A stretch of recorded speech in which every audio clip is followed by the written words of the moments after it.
বরং chief prosecutor rightly আদালতের সামনে আজকে বলেছেন ওনাদের মধ্যে ন্যূনতম কোনো অনুশোচনা নাই।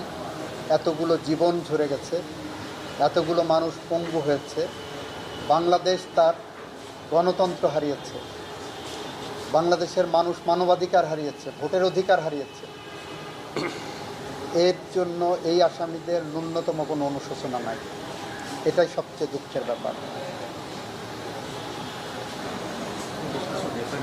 আপনি বলেছেন সন্দেহাতীতভাবে প্রমাণের কথা বলেছেন। আমি বলেছি এখানে যদি ন্যায় বিচার না হয় তাহলে মার্টিন লুথার এখানে একটা অবিচার হবে, এবং সেখানে মার্টিন লুথার কিংয়ের ভাষায় injustice anywhere is a threat to justice everywhere. আমি এলিয়নর রুজভেল্টের রেফারেন্স টেনে বলেছি ন্যায় বিচার মানে উভয় পক্ষের জন্যই ন্যায় বিচার। বাইরে